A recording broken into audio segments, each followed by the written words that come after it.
A well-known Sydney bodybuilder has died after collapsing in a sauna in Thailand. Doctors say the 23-year-old had an undiagnosed heart condition, but some say a growing obsession with body image is dangerous. And that was probably part of my muscle dysmorphia, because actually in my mind I never thought I was good enough. So yeah, I decided to start training. Whoa, dude. What did you just say? I decided to start trend? I need to turn it up, dude.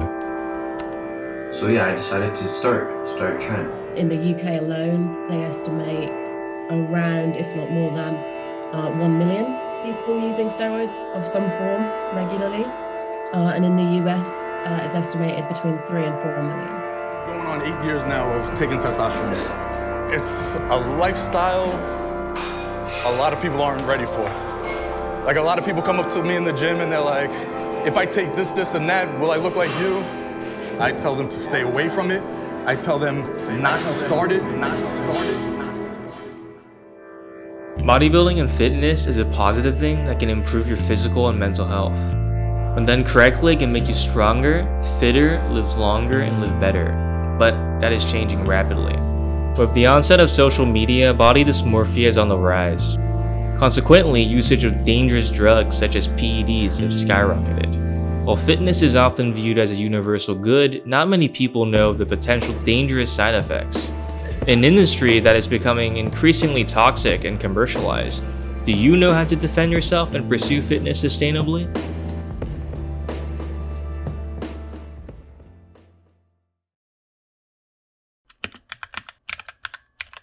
Body dysmorphic disorder is a psychiatric or psychological disorder that is marked by a person's focus on some aspect of their appearance that they find to be disgusting or unpleasant. With body dysmorphia, sufferers often compare themselves negatively to others.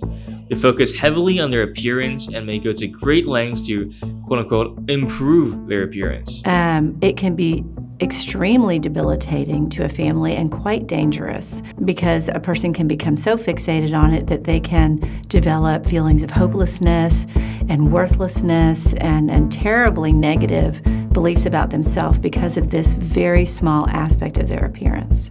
This condition can affect men and women and usually affects teenagers, with one study from the National Center for Biotechnology Information concluding that there is a rising surgence of body dysmorphia in adolescents. In bodybuilding, body dysmorphia manifests itself as a feeling of never being big enough, and an obsession with muscle mass and appearance.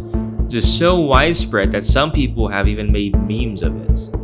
Social media use significantly contributes to the rise in body dysmorphia.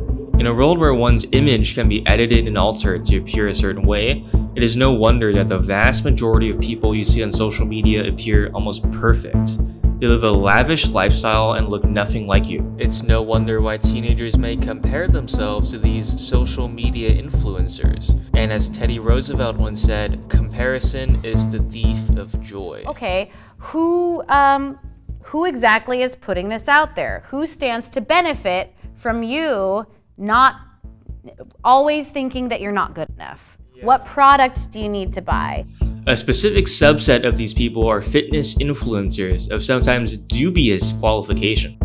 Many of these individuals use specific camera and lighting techniques to enhance their appearance, most blatant of whom will actually use filters and Photoshop to further enhance their appearance. One must realize that social media has an incredibly toxic and competitive environment, and people will use just about anything to stick out from the others. Many of these people promote dubious products and fitness regimes which they claim are the key to unlocking their physiques. Although not social media influencers, you may see this a lot in movie stars and actors. These highly impressive and highly unrealistic physiques distort people's perceptions of their appearance. I am not a natural bodybuilder, and I have a major problem with other influencers that are not as transparent about it. Not only does it create false hope through naturally unattainable results, it discourages many people from changing their lives. It also risks people's health for their financial gain. These same influencers enrich their lives by promoting and selling you their diet and training plans, making it seem naturally attainable to reach their chemically enhanced physiques when it's not. As the bar gets raised, what is considered normal begins to lose its meaning. It's no wonder that when people are subconsciously comparing themselves to this, they would feel unhappy about themselves and their bodies. They don't know how these extravagant lifestyles are often fabricated and false. They become unhappy and may choose to improve their bodies in sometimes dangerous ways.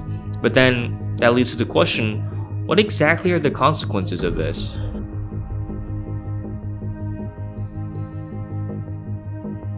While a lot of the physiques you see on social media can be naturally attainable, a significant amount of them are enhanced and are not naturally attainable. Either they were achieved in too short a period of time, or the physique itself is not naturally achievable. These enhanced physiques are achieved through the use of PEDs, commonly referred to as anabolic steroids. These steroids allow drastic transformations that could never be achieved through natural bodybuilding. The issue of these physiques is that they're becoming more and more prevalent on social media to the point where they've almost become the norm. These new physiques present an unrealistic standard to aspiring bodybuilders, as one could never achieve these physiques without the use of drugs. Natural bodybuilders become more and more overshadowed. What is most concerning about this issue is that many beginner bodybuilders do not actually know how many of these people are actually enhanced. If you're an aspiring bodybuilder, comparing yourself to these enhanced bodybuilders without knowing they're using drugs can really damage your self-esteem. You wonder why they've achieved so much in so little time. You might be discouraged and stop pursuing fitness altogether, or you develop body dysmorphia and try to incessantly improve your physique.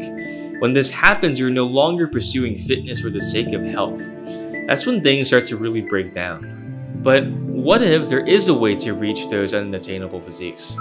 What if you also start using steroids? But that can't be possible, right? Who would do such a thing?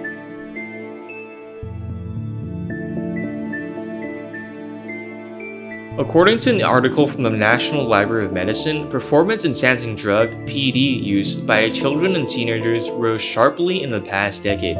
One study shows 3.3% of high school students admit anabolic steroid use. Another finds 8% of girls and 12% of boys report using products to improve appearance, muscle mass, or strength. The article also notes how the use of PEDs have increased tremendously over the past decade.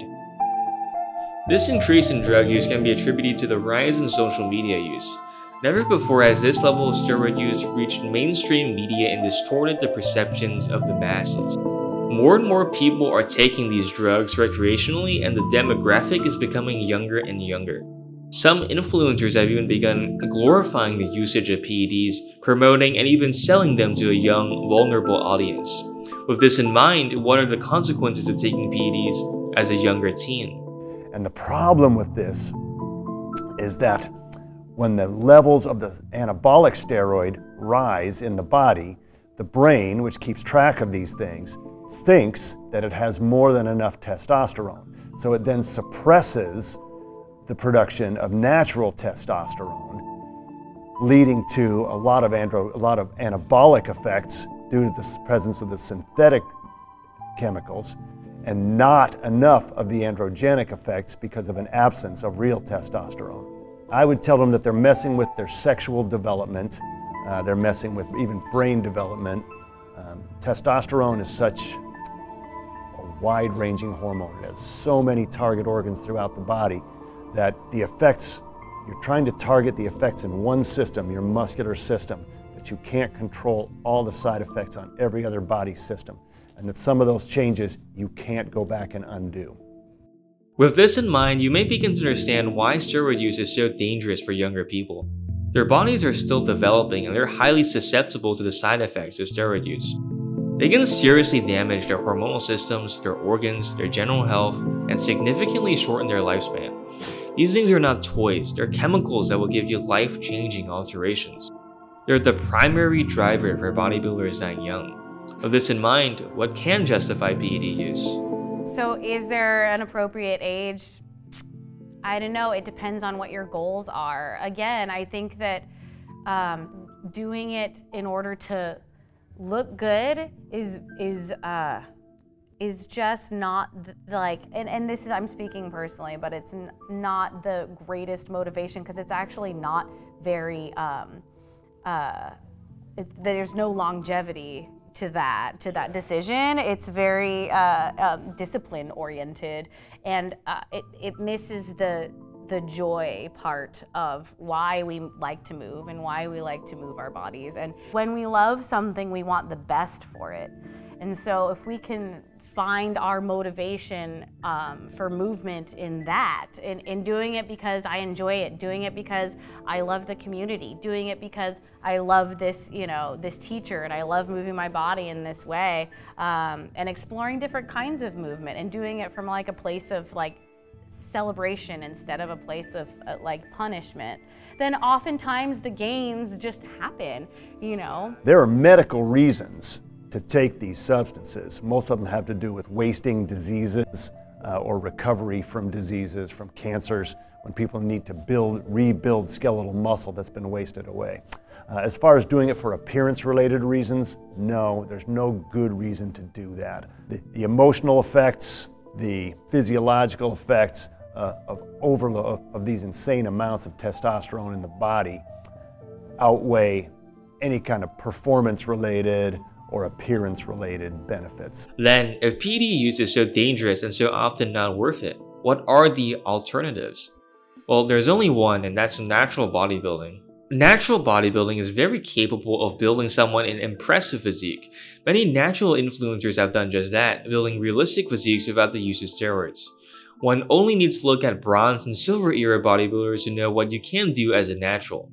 Most importantly, these physiques do not come with the significant side effects that come with steroid use.